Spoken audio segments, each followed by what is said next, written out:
Today is National Slippers Day, as you've heard, and of course Reach for a Dream of getting some fun initiatives together to make sure that we can raise funds to make dreams come true. Now, in studio we have got Heidi. Welcome, you from Reach for a Dream. That's correct. And then we've got Lloyd, and we've also got Tammy. I told him to smile.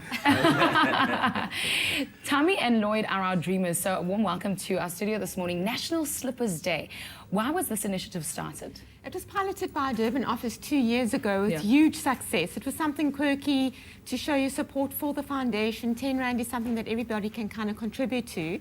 So last year it was decided that let's do this on a national scale, which we did, and it's really taken off. We managed to raise 1.2 million Rand last year.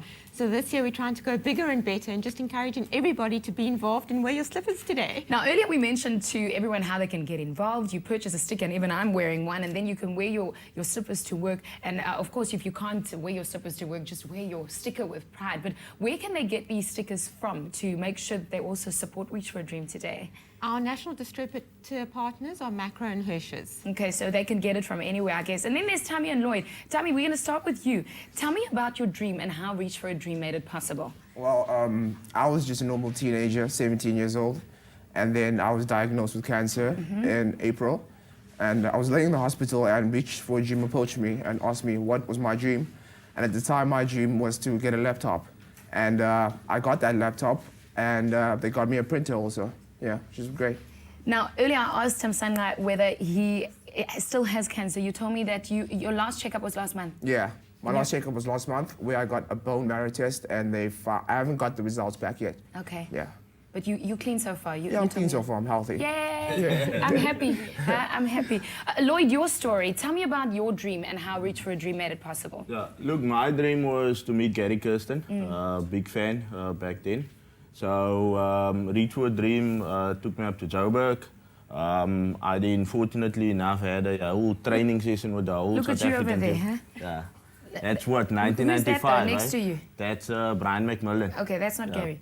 No, that's not Gary Kirsten. So as I was saying, fortunately enough, I had a training session with the whole squad at the Wanderers. The other side to the story is also I met the Rugby World Cup team of 95. Okay. Captain, obviously, Frans of Pienaar. And then, yeah, that's those pics over there. And then, yeah, just a bit of background. I was diagnosed with osteogenic sarcoma in 1989. And yeah, also I was at Red Cross Children's Hospital. And that's how I got involved with Reach for a Dream. Now, what makes me excited is that Reach for a Dream obviously supports our kids, and here we've got Tamsanqua, and we've also got Lloyd as examples of just people who have strived. What are you doing now? Are you back at school? Yeah, I'm back at school. Matric. I'm trying to catch up with work and still studying for mock exams. Okay, well, I'm totally proud of you. So you're getting that laptop to good use. Yeah, full use. And then Lloyd, you told me you're a bank manager now. Yes. How has Reach for a Dream contributed to your dream to be where you are at the moment? Well, I think that basically the point where whatever you put your mind to, you can achieve. And it's also a situation where, you know, hard work pays off at the end of the day. Well, it does. I think also on the other end, you know, I've got a little simple principle. It's called the FSCP principle. I think everybody in life wants to move forward. We can do it with support.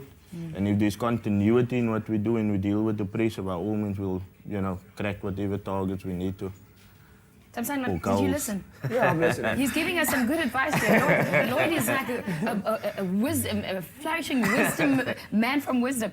Heidi, how can the public get involved? I mean, I see all the slippers on the table. We're all wearing it on Espresso today. Fantastic. How can all of us get involved with today? Please go and buy your 10 Rand slipper to show your support for Reach for Dream so we can continue to make even more dreams come true. What's the most exciting part of your job? I mean, here you have all these dreams, and also ambassadors are in studio today. If you were wondering why Janez and why Haze is joining us, they are ambassadors. They're people who believe in other people's dreams, and not just young people, but everyone's. What's the most exciting part about what you do? I think every aspect of Reach for a Dream, you know, doing the assessments from the children, getting to meet them and know them, and then trying to embellish your dream as best as possible. And then ultimately, with the help of our amazing partners and supporters out there, to be able to realize that dream. You know, you could go and play fairy godmother, and it's just such a rewarding experience to be a part of that process and know that maybe you've given them a little bit to carry on the fight that they're going through. Tamsanqua, is everyone from school watching? I think so. Everyone from home is watching.